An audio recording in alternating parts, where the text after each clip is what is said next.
The ancient warning.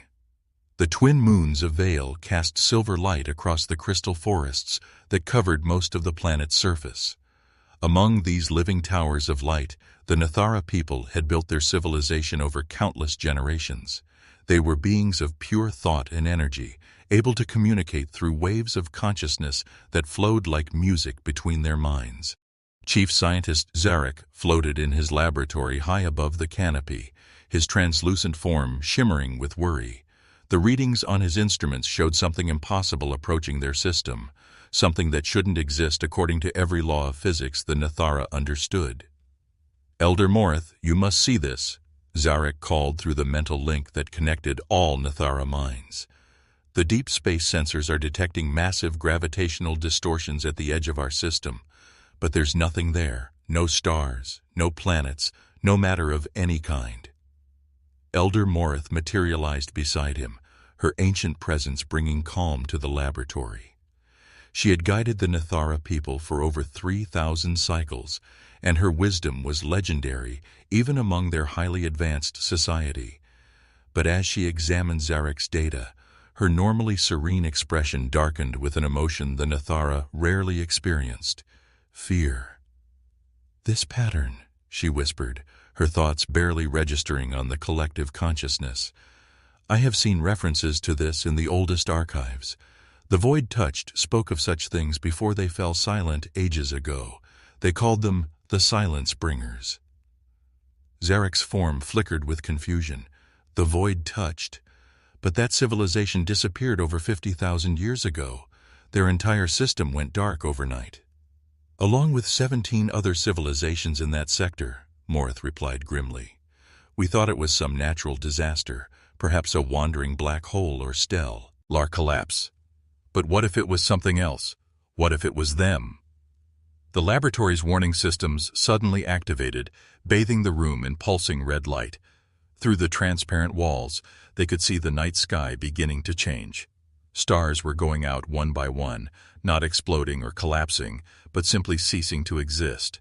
The darkness was spreading toward their system like a cosmic infection. "How long do we have?" Zarek asked, his scientific mind already calculating evacuation possibilities. Morith closed her eyes and extended her consciousness toward the approaching darkness. What she found there made her entire being recoil in horror. It wasn't empty space approaching them. It was something vast and hungry, something that fed on consciousness itself. 72 hours, she said, maybe less. And evacuation won't help. These entities, they don't just destroy planets or even solar systems. They consume the very essence of thought and life. Wherever they pass, not just death follows, but a complete absence of everything that makes existence meaningful. Zarek began frantically accessing the Nathara archives, searching for any information about similar events in galactic history. What he found painted a terrifying picture. Every 12 to 15,000 years, entire sectors of the galaxy would go silent. Hundreds of civilizations would simply vanish, leaving behind empty worlds stripped of all life and consciousness. "There," he said, highlighting a pattern in the data. "Look at the timing and the progression. The Silence Bringers follow a specific route through the galaxy, consuming everything in their path. But they're not random. They're systematic, methodical." Elder Morith studied the information with growing understanding. "They're farming us," she realized, letting consciousness develop and spread, then returning to harvest it when it reaches sufficient complexity. We're not civilizations to them. We're crops. Outside the laboratory, the first outer planets of their system began to experience the effects of the approaching entities.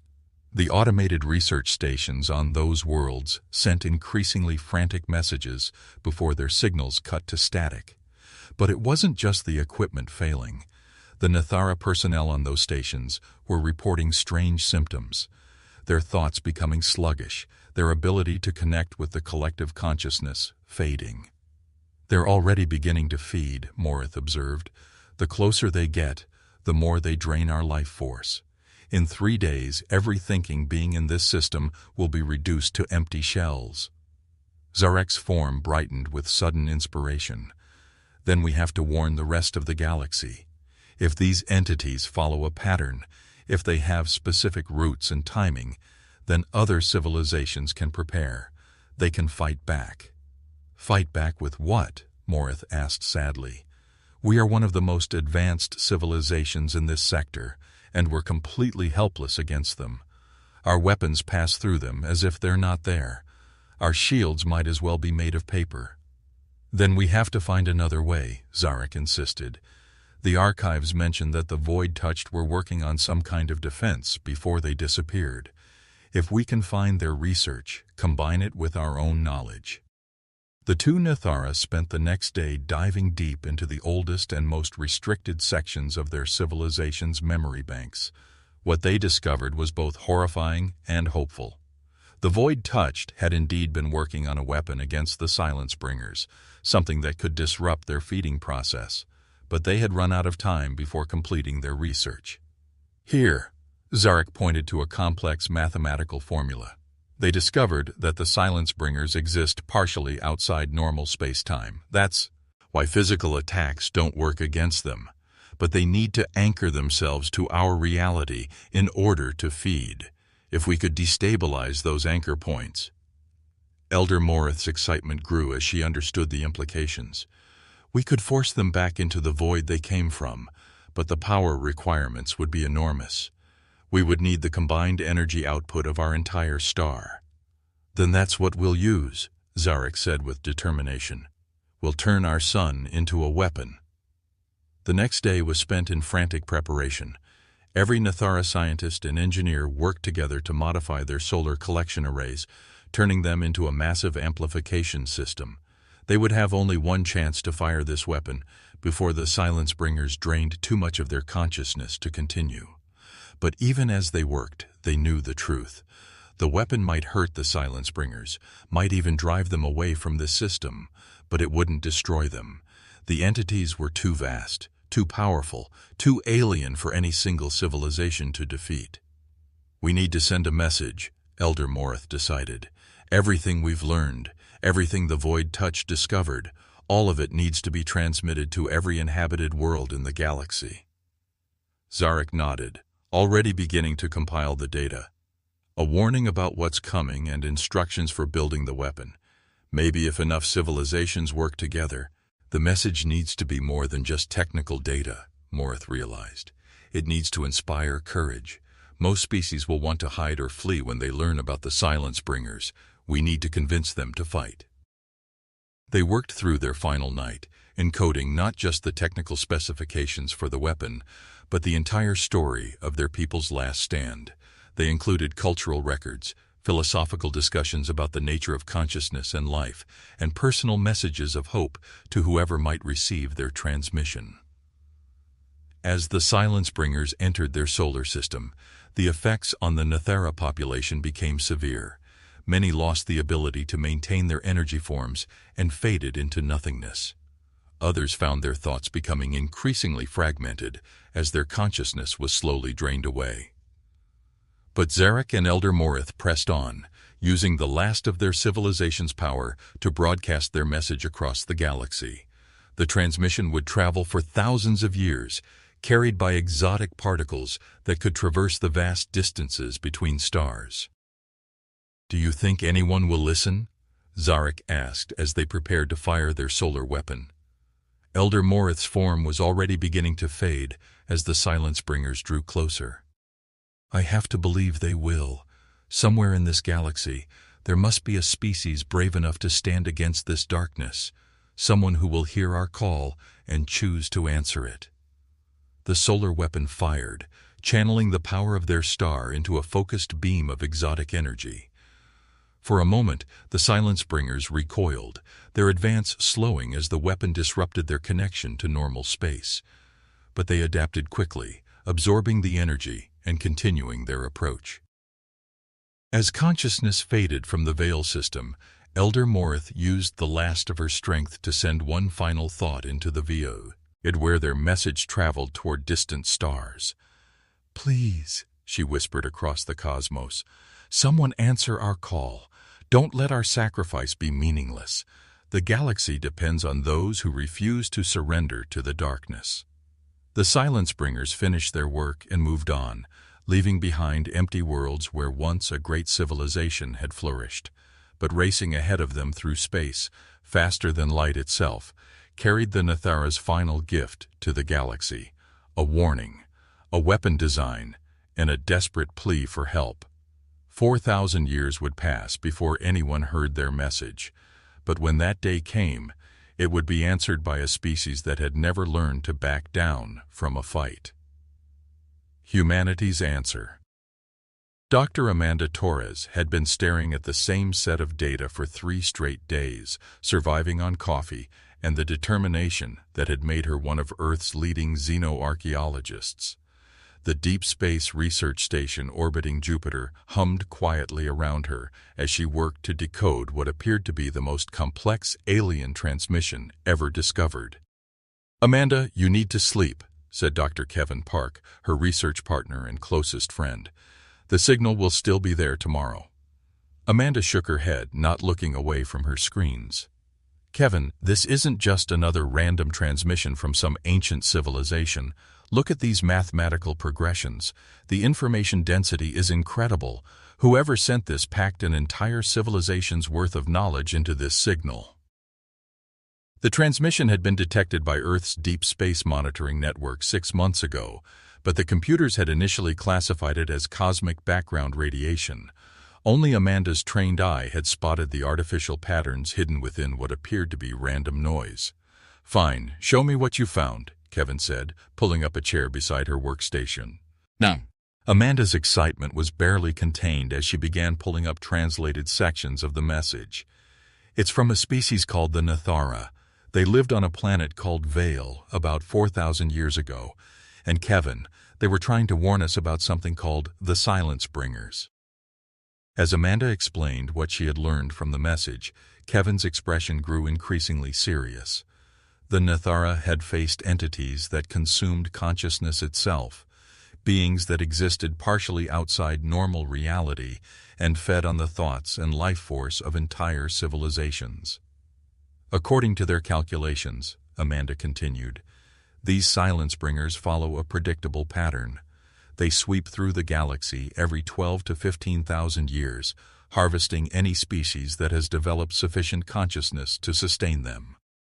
Kevin studied the star charts included in the message, comparing them to current astronomical data. If their timeline is accurate, the Silence Bringers are due to return soon, maybe within the next few years. Amanda nodded grimly. But here's the important part. The Nathara didn't just send a warning. They included technical specifications for a weapon that can actually hurt these things. They figured out how to disrupt the entity's connection to our reality. Within hours of Amanda's discovery, she found herself in a secure briefing room at the United Nations Space Command, presenting her findings to Admiral Sarah Mitchell, the head of Earth's Defense Forces. The seasoned military officer listened intently as Amanda explained the alien warning and its implications.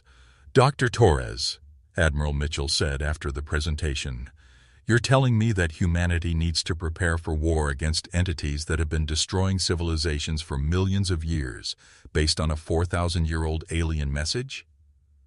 "I'm telling you that we find ally have a chance to break a cycle of galactic genocide," Amanda replied.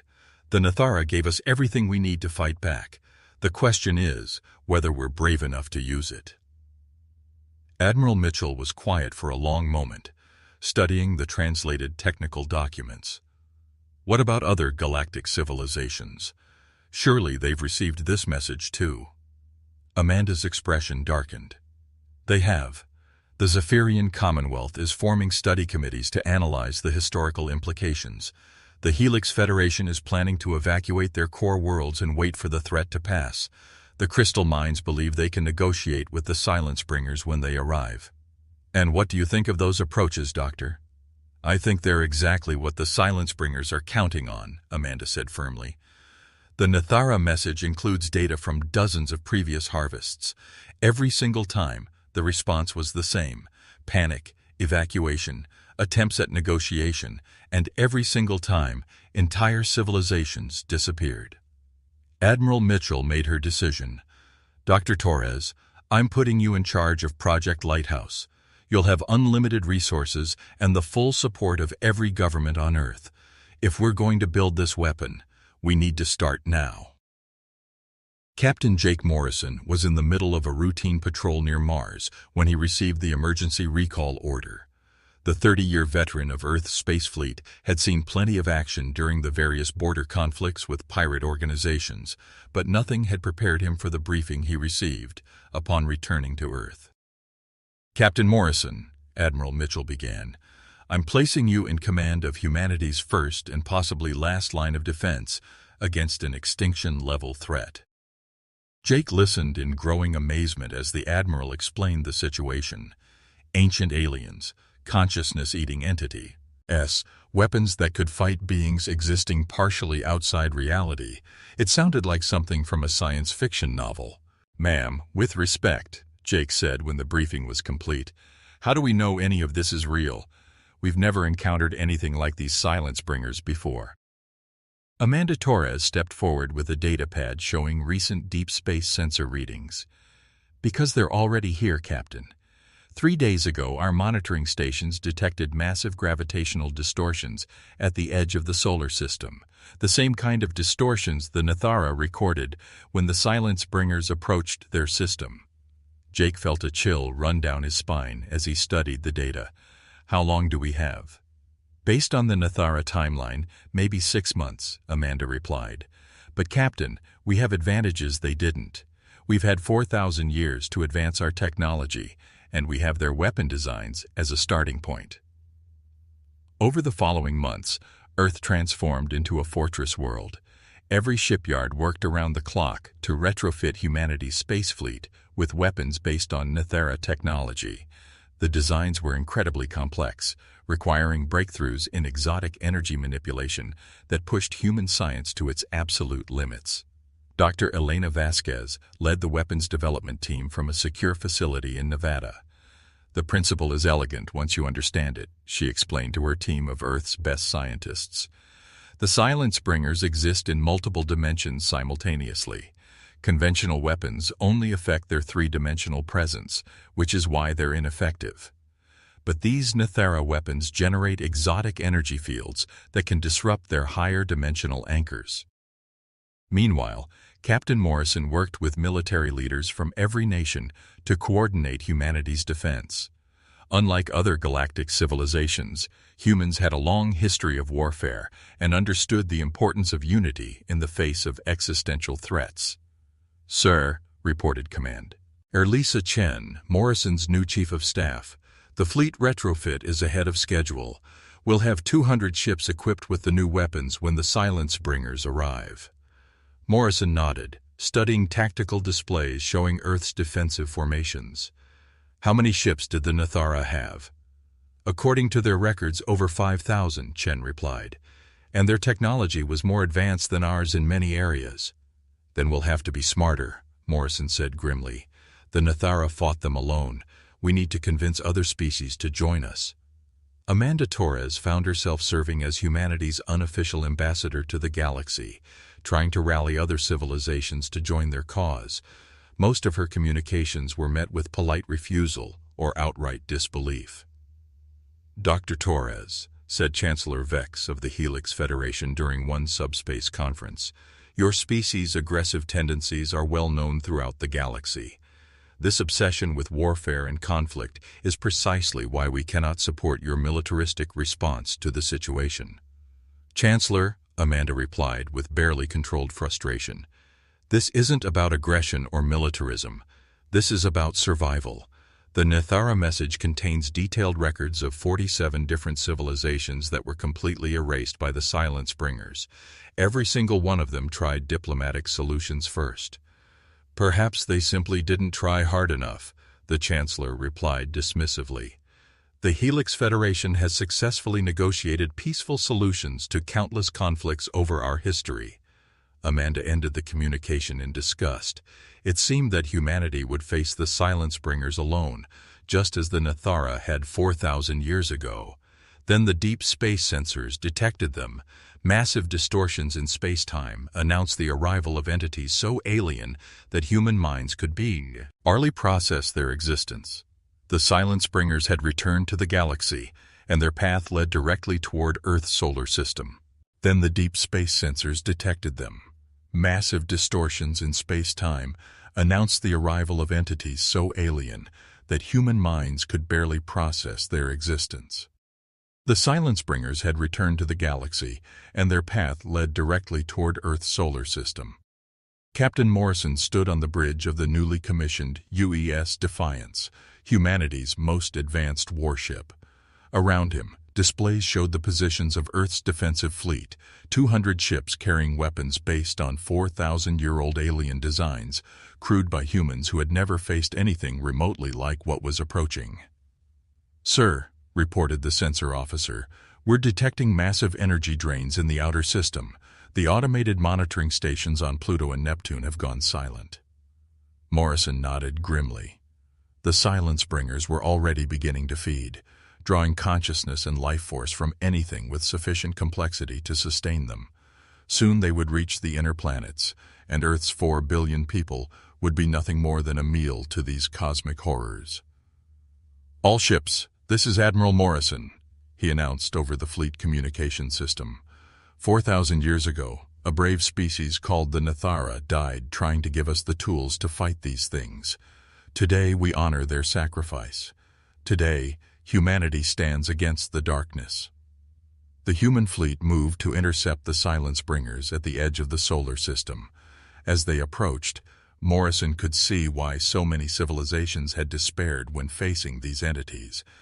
The Silence Bringers weren't ships or creatures in any conventional sense.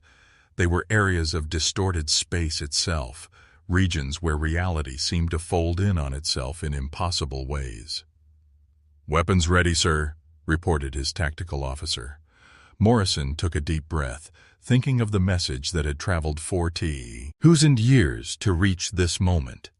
Somewhere in the void, the consciousness of Elder Morith and Chief Scientist Zarek lived on in their warning and their gift to future generations. "Fire," Morrison commanded. The exotic energy weapon struck the lead Silence Bringer, and for the first time in galactic history, the entity recoiled. The Nathara weapon designs worked, disrupting the creature's connection to higher dimensions and causing it to lose cohesion. But the victory was temporary. The other Silence Bringers adapted quickly, their forms shifting to compensate for the new threat. The battle for Earth's survival had only just begun. "All ships, concentrate fire on the lead entity," Morrison ordered. "If we can destroy one of them, maybe the others will retreat." The human fleet pressed their attack with the desperate courage of a species fighting for its very existence. Unlike the advanced civilizations that had fled or tried to negotiate, humanity had chosen to stand and fight. They were outnumbered, outgunned, and facing enemies beyond their comprehension. But they had something the Silence Bringers had never encountered before in their millions of years of harvesting civilizations.